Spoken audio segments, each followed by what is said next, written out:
At the top of Thamarassi Pass in Kerala, close to the village of Lakidi, an old tree stands beside one of the main roads in Wayanad. Vehicles pass it throughout the day. Cars, buses and lorries climb the steep mountain route from the Malabar coast, following a series of sharp bends through forest, mist and heavy rain. Most continue towards Kalpetta and the towns beyond, but some drivers slow as they reach the tree. An iron chain hangs through its branches. At the base is a small shrine where people leave offerings, light lamps, and ask for protection before continuing through the pass. The tree is known locally as the chain tree, or Changala Maram, but the iron was not placed there to support its branches or mark the edge of the road. According to the legend, the chain holds a ghost. The spirit is said to belong to a Karinthandan, a man from Wayanad's indigenous Paninaya community who knew the mountains long before a modern road crossed them. When British officials wanted a route through the Western Ghats, Karinthandan showed them the way. He led them through forest, steep ground and hidden paths until they understood how the journey could be made. Once his knowledge had been taken, he was killed. The man responsible claimed the route as his own. But Karinthandan did not leave the mountains quietly. Travellers began reporting a presence along the pass. Cries were heard in the forest. A figure appeared on the road. Accidents and sudden deaths were blamed upon the angry spirit of the murdered guide. Eventually, a ritual specialist was called to confront him. The ghost was captured and bound to a living tree with iron, close to the road created from the knowledge for which Karinthandan had died. The disturbances were said to have stopped, but the chain remains. And tonight we're travelling into the mountains of northern Kerala, to a road built upon betrayal, a spirit fastened beside it, and a tree that has carried the weight of the story for generations. At Boar's Head, we've been going back to school for over 115 years. And this year, every school lunch is reason to celebrate with the flavors your kids love and the exceptional quality you expect. Helping you make school lunch fresh, easy, and delicious. Ring the bell. The deli is open. Boar's Head, committed to craft since 1905. Support for this podcast comes from Progressive, America's #1 boat insurer. We've all made mistakes on the water, but there's one mistake you shouldn't make: being uninsured. With Progressive Boat Insurance, you can choose coverage for most mistakes you or other boaters could make, helping you float carefree all season long. Quote today: Progressive Casualty Insurance Company and Affiliates. #1 rating based on 2024 filings with state departments of insurance. Do you keep hearing podcast ads, like this one, for example, but always wonder how you actually get involved with them for your own brand or organization? Well, it's easier than you think. We're Acast, and we give you the platform to do it all yourself. Browse thousands of popular podcasts, choose the shows that match your perfect audience, set your budget, and launch. And if you want a hand, our podcast specialists are there to help you launch with confidence. This is podcast advertising without barriers. Get started at acast.com/advertise.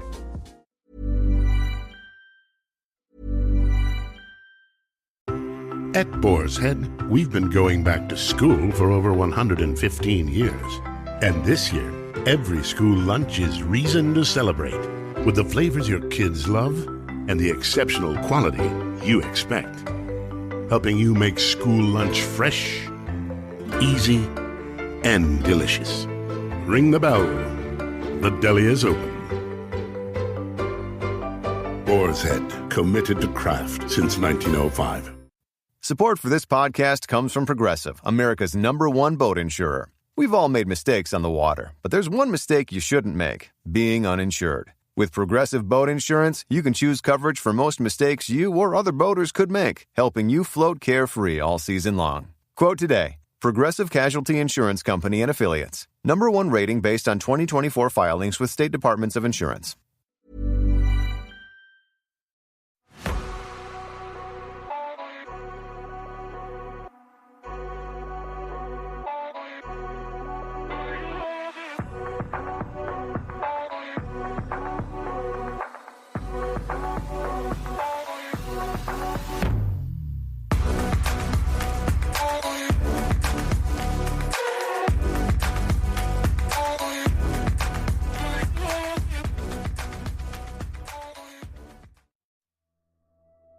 Hello, I'm Sarah.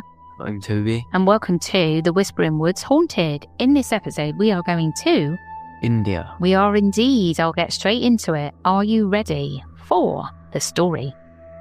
Yes, I am. Varanasi Pass crosses the Western Ghats between the Malabar coast and the high country of Wayanad. From Adivaram, the road climbs for approximately 14 kilometres towards Lakidi, turning through 9 sharp hairpin bends as it rises above the plains below. Dense forests crowd the slopes, streams descend through the hills, and during the monsoon, the road can disappear beneath heavy rain and mist. Lakidi stands close to the crest of the pass, around 700 metres above sea level, and has long been described as the gateway into Wayanad.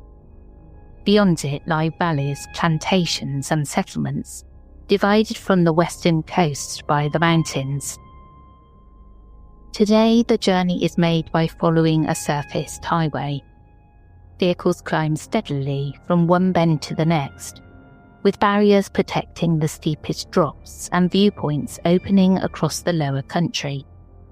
Before the road was developed, movement through this part of the Western Ghats depended upon paths known to the communities living and working in the landscape.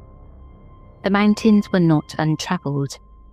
People crossed them to hunt, trade, gather forest produce and move between settlements. They knew where water could be found, which slopes became dangerous after rain, and which paths remained passable when vegetation thickened. This knowledge was carried through use rather than onto official maps. Wayanad was valuable to outside powers because of what could be taken from it. Pepper, cardamom, and other goods grown or collected in the highlands had to be transported towards the Malabar coast and its ports. A reliable route through the mountains would shorten that journey and allow larger quantities to be moved. The pass later became an important commercial connection between Wayanad and Kozhikode, with the modern road developed during the British period. According to local tradition, British surveyors searching for a suitable crossing struggled to find their way through the forests and steep ground. The difficulty was not that no route existed. It was that they did not know it. The man remembered as showing them the way was Karinthandan, a member of Wayanad's Paniya community. In some versions he is described as a chieftain or respected elder. In others, simply as a local man whose knowledge of the mountains was far greater than that of the officials attempting to cross them. He knew the direction in which the slopes could be climbed. He knew which apparent paths ended in dangerous ground, and which continued towards the plateau. He understood the forests not as an obstacle dividing two places, but as a landscape through which people had travelled long before the arrival of British engineers. The details of his first meeting with them differ. Some accounts say the British approached Karinthandan directly and asked him to act as their guide. Others say they secretly watched him climb the mountains and followed the route he used. The central part of the story remains the same. Without his knowledge, they could not find a practical way through. Karinthandan agreed to lead them. The journey would have begun below the pass, close to the foothills around Adivaram.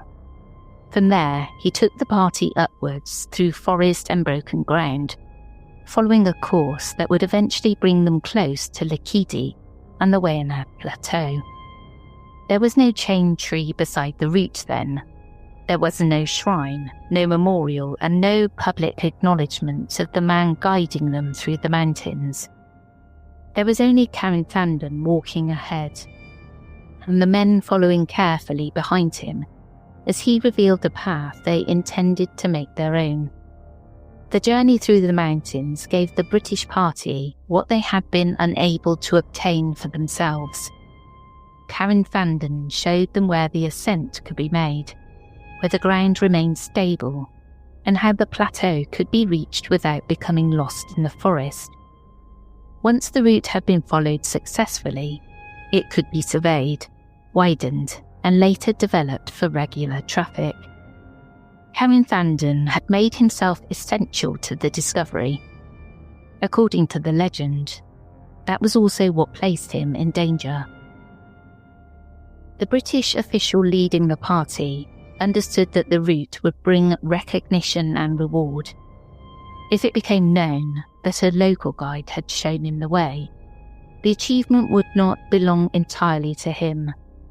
Karinthandan had provided the knowledge, and while he remained alive, he could tell others exactly how the crossing had been found. The official decided to remove him.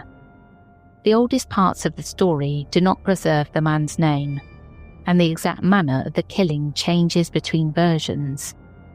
One says Karinthandan was taken to a high point overlooking the pass and shot. Another says he was pushed from a cliff after completing the journey. Some state that he was murdered somewhere in the mountains and his body concealed. Whichever version is told, the motive remains the same. Karinthandan was killed so that another man could claim the route. The British continued with their plans.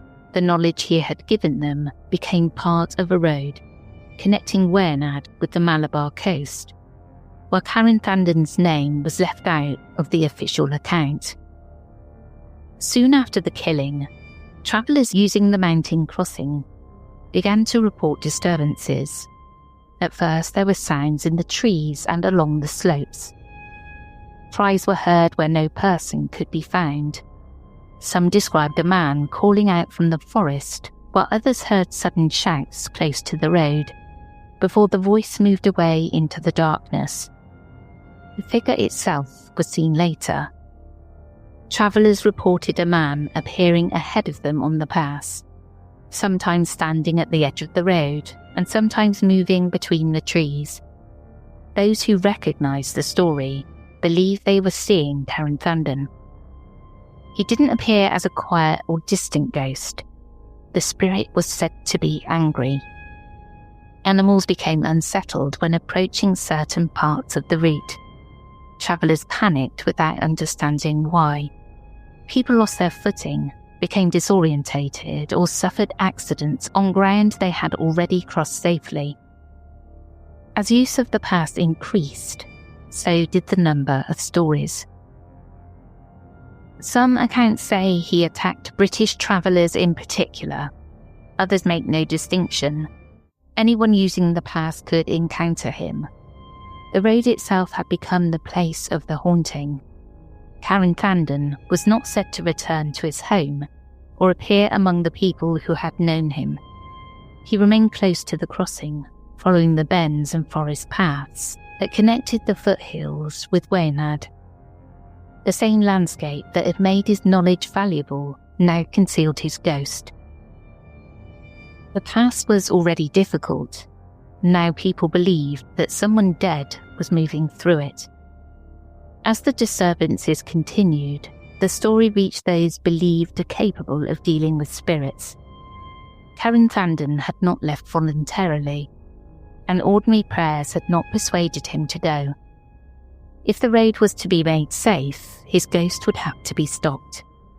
A ritual specialist was eventually brought to the pass. In different versions of the story, he's described as a priest, a sorcerer, or a mantravadi, a practitioner believed to possess the knowledge required to summon, control and bind spirits. He was taken to the place where Karinthandan appeared most often and began the work of calling the ghost towards him. The details of the ritual have not survived in one fixed form. Some accounts say prayers and mantras were recited beneath a large ficus tree. Others say the spirit was trapped only after a long confrontation in which Karinthandan resisted every attempt to drive him from the road. The ritual specialist did not send him away. Instead, he confined him. An iron chain was fastened around the tree, and Karinthandan's spirit was bound to it. From that moment, he was no longer free to travel along the pass or appear before those using the mountain road. The disturbances were said to have stopped. Travellers continued through the gaps without hearing the cries that had frightened earlier parties. The figure no longer appeared ahead of them, and the accidents attributed to Karinthandan became less frequent. The road had been made safe, but the ghost remained beside it. The tree became known as Changalamaram, the chain tree. The choice of a living tree gave the binding another quality. The trunk thickened, branches spread above the road, roots pushed further into the earth, while the iron remained fixed around or within the growing tree. Visitors later claimed that the chain appeared to rise with it, as though the tree was carrying Karinthandan's imprisonment upwards year after year. Some versions say the chain itself has lengthened. Others say parts of it have gradually been swallowed by the bark. The physical appearance of the tree has changed over time, and sections of chain have been replaced or rearranged. But the belief remains that Karinthandan is still attached to the place where he was bound. A small shrine was eventually established at the base. Travellers began leaving offerings before crossing the pass. Lamps were lit, flowers placed near the roots, and prayers made for safe journey. Drivers stopped to acknowledge the spirit before descending the winding road towards the coast or continuing inland through Wayanad. The man once blamed for endangering travellers became someone they asked for protection. They did not entirely erase the older fear. Karinthandan was still remembered as a powerful spirit, and the chain remained necessary because of what might happen if he were released. But the shrine allowed people to approach him differently. He could be respected and thanked. He could be remembered by name. That name had been absent from the story of the road for generations. The official achievements belonged to surveyors, engineers and colonial administrators, while Karinthandan survived largely through oral tradition among the people of Wayanad. As those traditions gained wider recognition, the chain tree became more than a haunted landmark. Karinthandan began to be commemorated as the guide whose knowledge made the route possible, and whose contribution had been taken from him. Members of local indigenous communities gathered near the tree, retold his story and honoured him as a betrayed ancestor, rather than simply a dangerous ghost. The chain therefore carried two meanings. In the older legend, it was the object that restrained Karinthandan and prevented him from returning to the road. In later remembrance, it became a symbol of what had been done to him in life. The British official had taken his knowledge and then removed the man who could challenge the claim. After death, Karinthandan was bound again, this time by those who feared the anger created by that betrayal. He was prevented from leaving the place where his story had begun. The road continued to grow around him. Foot travellers were replaced by carts, their motor vehicles. The route was widened, surfaced, and incorporated into a highway used by thousands of people.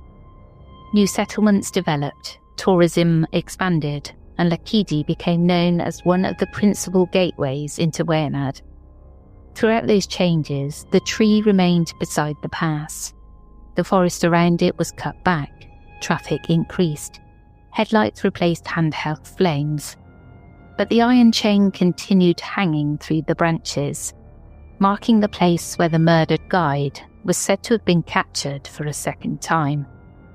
Today, the chain tree stands close to the road at Lakidi, near the upper end of the Thamarassi Pass.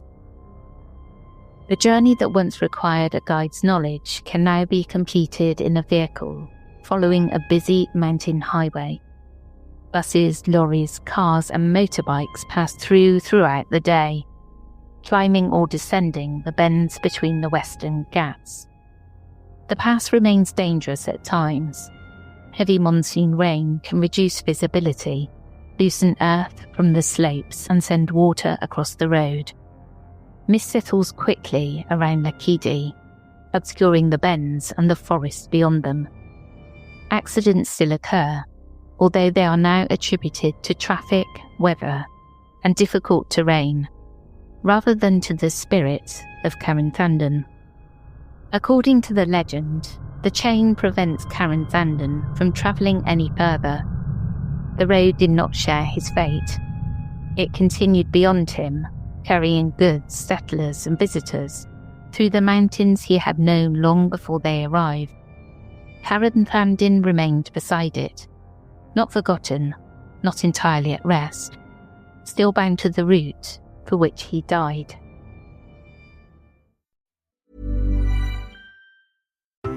At Boar's Head, we've been going back to school for over 115 years. And this year, every school lunch is reason to celebrate with the flavors your kids love and the exceptional quality you expect.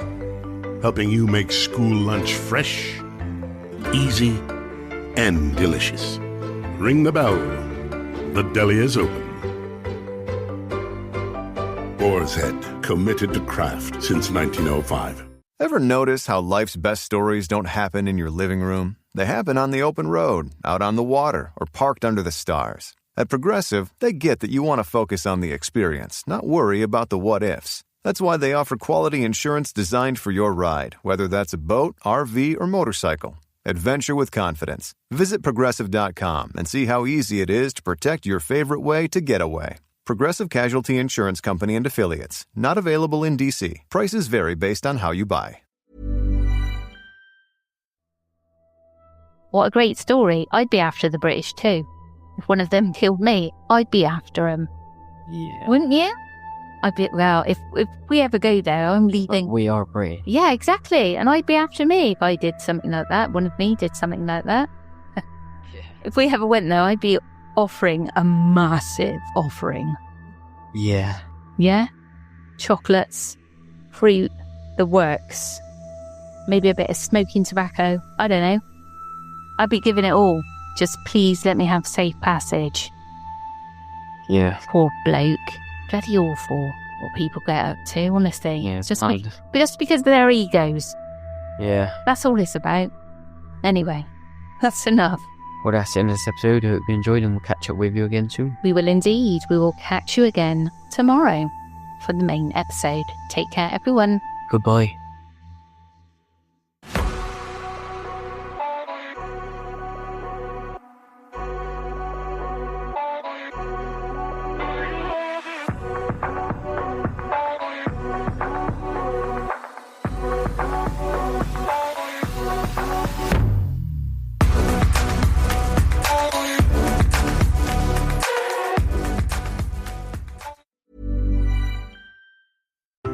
At Boar's Head, we've been going back to school for over 115 years.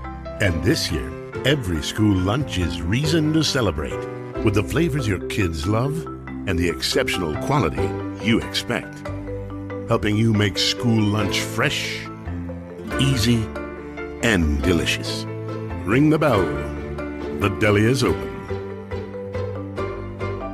Boar's Head, committed to craft since 1905.